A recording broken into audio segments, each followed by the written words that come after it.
You're envious of your cousin, my mom muttered by the pie. Then let him cover your taxes, I replied, and shut off every account, deed, and payment I held for their ranch. They called me cold. I called it freedom. Now they're in the dark, and I'm not their safety net anymore. It was my 35th birthday, and I found myself driving 4 hours to the family ranch in Whitefish, Montana. I'd made the trip every year, but something about this one felt heavier. I was tired, not just from the drive, but from the weight of all the things I'd carried for them without so much as a thank you. When I pulled up, the ranch looked the same as it always did. The weathered barn, the sagging porch, the yard cluttered with old farm equipment that no one bothered to fix. I parked behind Noah's shiny new horse trailer, a gift from my parents that he'd gotten just last week. I tried not to let it bother me, but the bitterness sat there in the back of my throat like a bad taste. Mom met me at the door with a half smile and a homemade pie. "Happy birthday, Jackson," she whispered as she handed it to me. Her breath smelled faintly of coffee and sugar. "You know, you've always been so jealous of your cousin Noah." I froze for a second, the pie heavy in my hands. She said it so quietly, like it was nothing at all, just a small comment, but it cut deeper than any of the barbs she usually threw. I forced a smile and said nothing. What was there to say? The truth was, she'd always said things like that, like my worth was tied to how well I measured up to Noah. Inside, the dining table was already set for the big dinner. Noah was there, of course, sprawled in Dad's old recliner with his boots kicked up like he owned the place. He grinned when he saw me, lifting a glass of whiskey and a lazy toast. "Hey, birthday boy. Heard you've been busy with those wildlife surveys or whatever. Good for you." I nodded. "Yeah, pays the bills. Pays yours too," I thought, but I swallowed that down. He laughed. "Glad someone's making money around here." The rest of the evening was a blur of polite conversation and forced smiles. Mom and Dad fussed over Noah like he'd cured cancer, praising him for how he was really stepping up to help around the ranch, even though everyone knew he'd barely lifted a finger since he moved back in. After dinner, they handed me my birthday gift, a pair of garden gloves. Heavy duty, sure, but nothing more than a quiet reminder of the work they expected me to keep doing. Noah's trailer out front still gleamed under the porch light. I looked at the gloves, then at Mom and Dad. "Thanks," I said. My voice was flat, almost calm. Inside, I felt something break, something that had been cracked for years but had never fully snapped. I didn't stay for cake. I didn't stay for coffee. I didn't say goodbye.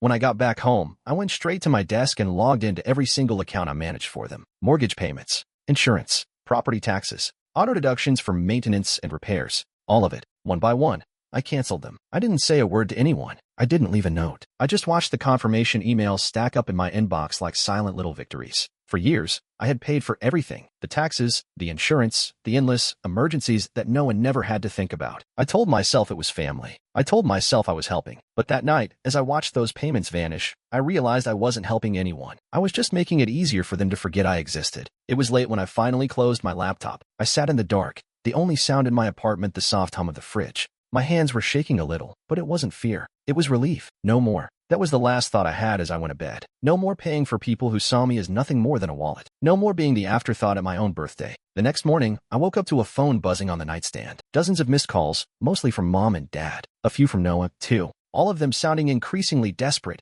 as if I'd disappeared overnight and taken the ranch's lifeline with me. I ignored them at first, made a cup of tea, sat out on the porch of my little apartment in Missoula, and watched the snow start to fall. It was the first real snowfall of the season, thick flakes turning the world white and quiet. Peaceful. By noon, the calls had turned into texts, blurry photos of candles flickering in the ranch kitchen. A dark barn door cracked open to show Noah squinting at a failing generator. Mom's messages were the worst. "Jackson, please, the pipes are frozen. We have no water. Jackson, it's so cold. We can't stay here. Jackson, how could you do this to your family?" I scrolled through them slowly, one by one, and set the phone back down. I didn't feel anything. Or maybe I felt everything all at once. Years of resentment, of being the invisible son who paid the bills but never got invited to sit at the grown-ups table. They always said I was good with details, good at figuring out how to keep things running, how to make sure the ranch didn't fall apart completely. But they never once thanked me, never once asked if I needed help, or even if I wanted to keep doing it. I thought about Noah's new horse trailer, the way he laughed at dinner like he owned the whole place. Thought about Mom's voice, that gentle little dig about jealousy. I wasn't jealous. I was done. By nightfall, the power at the ranch had gone out completely. Noah's last message was a video, his breath visible in the freezing air, a single flashlight cutting through the pitch black of the barn. "You've got to fix this, man," he said, his voice half whisper, half demand. "It's your responsibility. You know that." I didn't answer. I just watched the video twice, then closed my phone. Outside, the snow kept falling, soft and steady. In my mind, I saw the ranch, the cold kitchen, the dark barn, the pipes freezing under the old walls. And I thought, let it freeze. Let it all freeze. For so long, I'd thought of that place as mine to protect, my responsibility, because I was the only one willing to shoulder it. But that night, I realized it was never really mine. It was a burden they let me carry because I didn't know how to say no. I sat out there on the porch for hours, the steam from my tea rising in the cold air. My phone kept buzzing, but I let it ring. I let it buzz and ring, until finally it went silent. And in that silence, I felt something new. Not guilt, not anger, just calm. They said I was cruel. They said I was heartless. But I didn't believe them anymore. Because for the first time, I was done saving them from the consequences of their own choices. I was done being the quiet one who always said yes. The snow kept falling for days after that, and with every new inch, the weight of it all seemed to settle deeper in my bones. But I didn't answer their calls. Instead, I turned inward, started sorting through the wreckage they'd left in my life. I pulled out an old banker's box from the back of my closet, the one I'd kept full of receipts and statements, proof of every time I'd stepped in to bail them out. I spread it all out on my living room floor. Bank transfers, credit card payments, notarized documents with my name, and theirs tangled together like roots. There were copies of Noah's DUI fines that I'd paid off 3 years back, bills for Dad's rototiller repairs, a handwritten note from Mom asking me to cover the cost of her wrist surgery because your brother can't handle medical stuff. So many little emergencies, and every time, it was me who found the money, who made sure no one else had to worry. I hadn't really looked at all of it in years, but now, I took it piece by piece, scanning and saving it into a folder on my laptop. I called the folder Roots of Ruin. I don't know why. Maybe because that's what it felt like. Roots I'd been feeding with my own blood and sweat. Also, they could keep growing into something that only ever cut me down. As I worked, I remembered the layoff at the forestry company a couple of years ago. How I'd spent weeks waiting for someone, anyone, in the family to ask if I was okay. But no one called. No one even noticed. They were too busy with their own fires to put out, fires I kept dousing with my money. Around midnight, I called an old friend of mine from college, Mike, who had become a cybersecurity analyst. Hey, I said, trying to sound casual. Can you help me check something? He didn't ask questions. Mike never did. He just said, send me what you have. And I sent him everything. Scans, statements, screenshots of group chats I'd stopped reading months ago. By morning, he called me back. Jackson, he said, voice low and serious. You've got more than just financial leeches here. There's identity theft, fraud attempts. I'm seeing forged signatures on some of these docs, man. I closed my eyes and took a slow breath. I shouldn't have been surprised, but hearing it out loud still made my hands shake. Mike flagged some of the worst ones for me. A forged insurance update. Mom pretending to be me on the phone to change a policy. A bank transfer labeled property taxes that had ended up paying for Noah's new saddle. Emails in a family group chat. Snide jokes about how Jackson won't even notice if we take a little extra. I read it all in silence. My throat was dry, my chest tight, but there was no part of me that felt sorry for them anymore. This wasn't just about money. It was about trust, about the way they treated me like a tool, not a person. I put everything in order, every file labeled and sorted. Noah's fines, Mom's surgery, Dad's tools. It was like building a case, and in a way, that's what it was. A case against the people who were supposed to love me. A case to prove, at least to myself, that I wasn't crazy, that I hadn't imagined the betrayal. By the time the sun came up, my living room looked like a war room. Papers stacked in neat piles. My laptop humming softly, folder after folder opening like wounds. And in that quiet, I realized something. I wasn't doing this for them. I was doing it for me. To finally see the truth, no matter how ugly it was. I leaned back in my chair and closed my eyes. My phone buzzed again, another call from Mom. Another blurry photo of a cold, dark ranch. But I didn't answer. I just saved it, added it to the pile. For years, I'd been the family's safety net, their secret weapon, the quiet one who never asked for anything in return. But not anymore. Not after this. I was done being the one who saved them from themselves. It was late October by the time I went back to the ranch. The leaves had already turned gold and red and brown, and the whole place smelled like wood smoke and apples. They were throwing the annual harvest party, a tradition they still managed to keep alive, even if everything else was falling apart. I didn't tell anyone I was coming, just showed up in my old truck, boots caked in dry mud. As I parked, I could hear laughter coming from the barn, the kind of laughter that was always a little too forced when it came from them. Inside, the whole family was gathered, cousins, uncles, neighbors. The barn was strung up with white lights, and there was a makeshift bar set up in the corner, Noah holding court with his usual easy smile. He caught sight of me and his grin faltered just a little. Jackson, he said, raising his glass. Didn't think we'd see you tonight. I didn't answer, just walked to the center of the barn, where the music had faded to background noise. I could feel them watching me, Mom, Dad, Noah, all of them pretending to be surprised. I took out the small flash drive from my pocket and set it down on a bale of hay. I've got something to show you all, I said quietly. My voice was calm, almost casual, the way it always was when I was about to lose my temper for good. No one spoke, so I plugged it into the old laptop they used for music, switching the display over to the big projector screen they'd set up for slideshow photos of the harvest. At first, there were just the scanned bank statements, each one with my name and theirs. Payments I'd made for years. Rent, repairs, fines. Then the text messages, the emails, the forged insurance updates, Noah's saddle paid for with my property taxes. And then, the final blow, a voicemail I'd saved. Mom,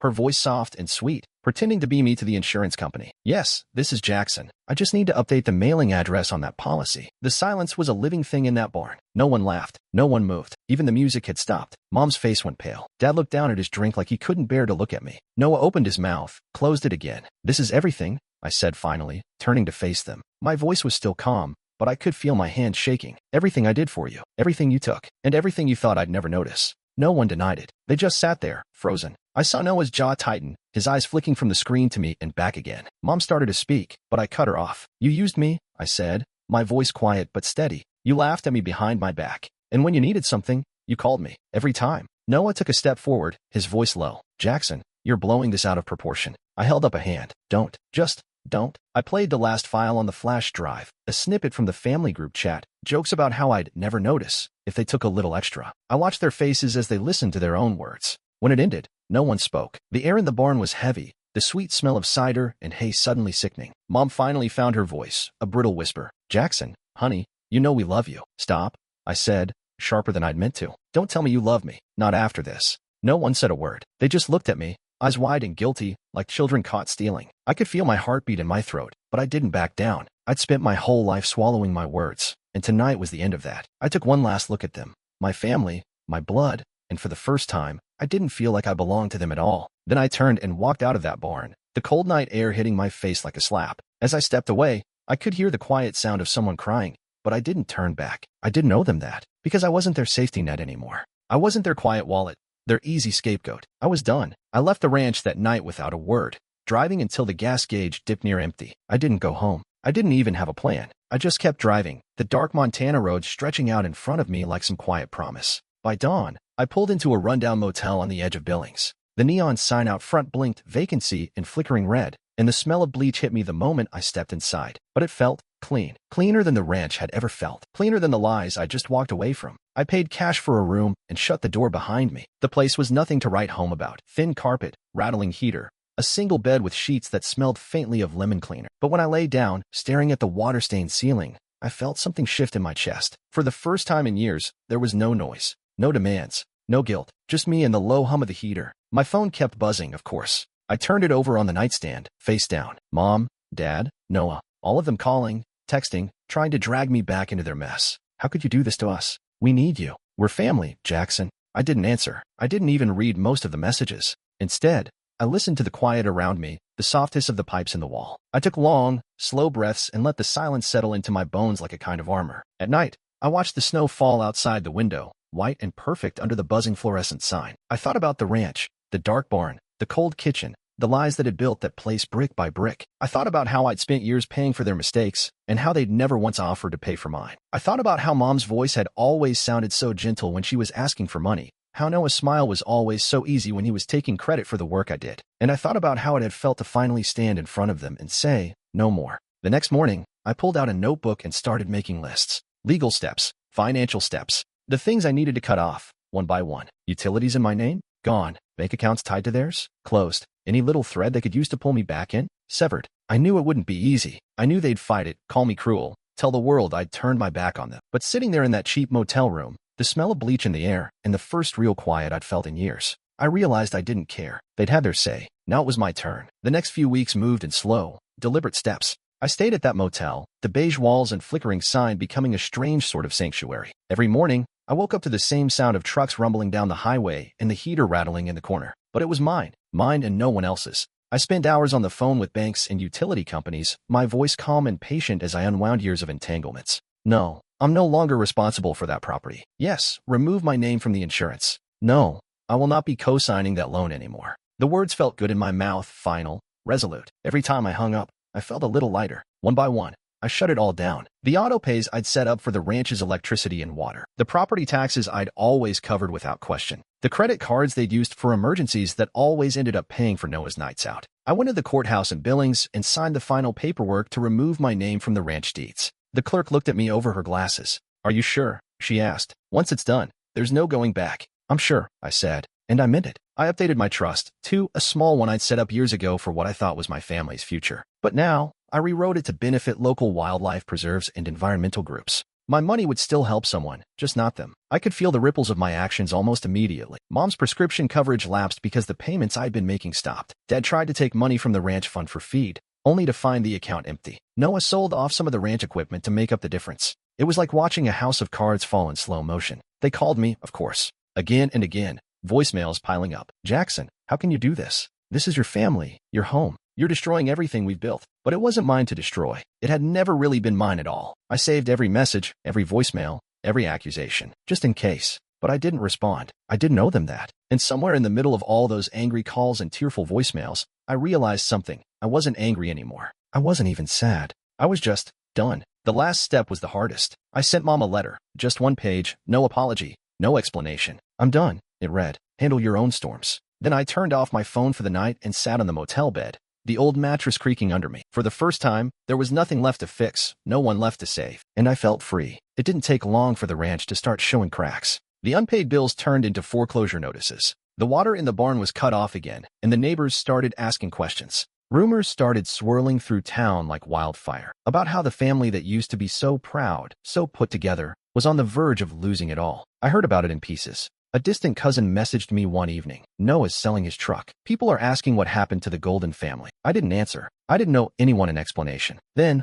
one night, I got a voicemail from Dad. He'd been drinking. I could hear it in the slur of his words, the bitter edge in his voice. You were supposed to stay broken, Jackson, he rasped. You were supposed to be the one who didn't ask for anything. I played that voicemail back a few times, sitting alone in my motel room with the window cracked open to let in the cold night air. Each time, his words stung a little less. They weren't new. They were just finally said out loud. You were supposed to stay broken. That was the truth, wasn't it? For years, they hadn't seen me as a son or a brother. I was just the one who kept everything running, the one who didn't complain, the one who kept paying, even when they stopped pretending to care. I thought about all the times I'd driven 4 hours to fix a fence or pay a bill, how I'd never once been invited to sit at the head of the table, even when I was the one keeping the lights on. They called me family, but they'd never treated me like one of them. I didn't feel anger anymore, just a kind of quiet understanding. They hadn't wanted me. They'd wanted a workhorse, someone who didn't talk back, someone who didn't stop. But I had stopped, and now, watching them flounder from a distance, I felt nothing. No guilt, no triumph, just the cold clarity of seeing them for who they really were.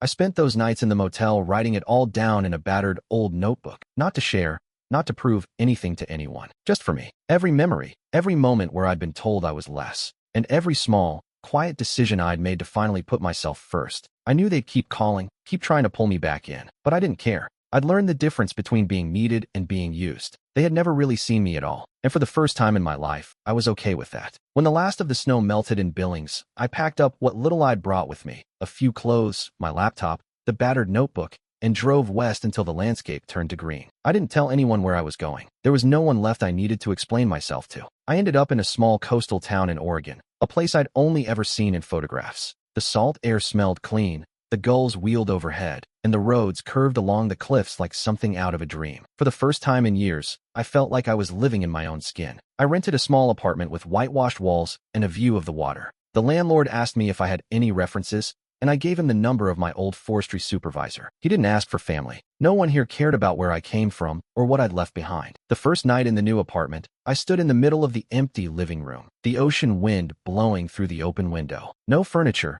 no boxes, just me and the echo of my own breathing. And for the first time, I felt like I belonged to myself. I opened a new bank account, a new phone plan, everything under my name alone. No more cosigns, no more family emergencies. Just me. I adopted small routines that belonged to me and no one else. Morning hikes along the cliffs, the smell of salt and pine in the air. Afternoons in the local library, getting lost in books I'd never had time to read. I started taking care of plants, little green things that didn't ask for much, but gave me something to nurture that wasn't tied to guilt or obligation. One morning, I sat down at the old wooden desk in my bedroom and wrote a letter. Just a short note, no return address. I mailed it to the ranch, addressed simply to the family. Inside, it was a single sticky note. Handle your own storms. That was it. No anger, no final goodbye. Just a simple reminder that I wasn't coming back. Sometimes, I thought about them. The ranch, the cold barn, the weight of always being the one to fix everything. But mostly, I thought about the quiet here. The sound of the ocean, the feel of the sun on my face, the small, ordinary moments that belonged only to me. I didn't need to rewrite the past. I didn't need them to understand. All I needed was the space to breathe, and I'd finally found it. I wasn't their storm shelter anymore. I wasn't their lifeline. I was just me, and that was enough. It didn't take long for word to get back to them. I guess someone saw me in town, or maybe they asked around. Small towns have a way of making sure no one stays hidden for long. One afternoon, I got an email from an old family friend, one of those people who always stood on the sidelines, never picking sides. The message was short. Jackson, why didn't you say anything sooner? They're all acting like this came out of nowhere. I stared at the screen for a long moment. My fingers hovered over the keyboard. Then I closed the laptop and let the question hang in the air like smoke. Why didn't I say anything? Because they already knew. They'd known for years. They just didn't care. Later that week, a postcard arrived at my new apartment, a cheap tourist card with a sunset, and the words, "Thinking of you," printed across it. On the back, my Aunt Karen had scrawled a quick note. "We're all worried about you. Your mother cries herself to sleep every night. Don't be so hard on them." They didn't know what they were doing. I tore the postcard in half and dropped it in the trash. Maybe they didn't know what they were doing, but that didn't mean I had to be the one to pay for it. Then, finally, there was the letter from Dad. It came in a plain envelope, his name written in that neat, old-fashioned script. It was long, full of talk about honor, family legacy, and how he hoped I could find it in my heart to come back someday. He wrote about how families had to stick together, no matter how hard things got, how he'd always tried to be the backbone of the ranch, the man of the house, and how he'd raised me to be the same. I read it twice. I didn't feel the anger I thought I would. Just a deep, tired kind of relief that he'd finally said it out loud, that to him, I was never a son. I was a solution, a tool to keep the family running. I sat down at my desk that night and typed out a reply. It was short, just a single line in bold print, printed out on crisp white paper. I wasn't your son. I was your solution. I sealed it up and mailed it back the next morning. No return address, no signature, just those 8 words. I don't know what he did when he read it. Maybe he finally understood. Or maybe he just crumpled it up and threw it away. It didn't matter. Because for the first time, I wasn't writing for him. I was writing for me. It's been almost a year now since I cut all ties with him. A year of no calls, no half-hearted apologies, no last-minute requests for money. Just me and the quiet I'd always thought I'd never be allowed to have. I moved out of that small apartment and found a little cottage closer to the water. The rent's cheap. The landlord doesn't ask questions, and every morning I can smell the ocean before I even open the door. I put a plain gray doormat outside. No fancy script, no warm welcome. Just 3 bold words in black letters, "Not your storm shelter." I still get the occasional message from someone in that world, a distant cousin, an old family friend. They always start the same way. "How are you? What have you been up to? We've been thinking about you." But I know what they really mean. "Are you ready to be useful again?" I don't answer. Instead, I've started writing about everything that happened, journaling, putting it all down so I can see it for what it was, not some tragic family tale, but a long, slow escape from people who never saw me as a person. And I've started sharing little pieces of that story online, nothing dramatic, just bits of advice for other men who might be where I was, stuck in the role of family problem solver, invisible until they're needed. I don't hear much back, but that's okay. It's not about being seen.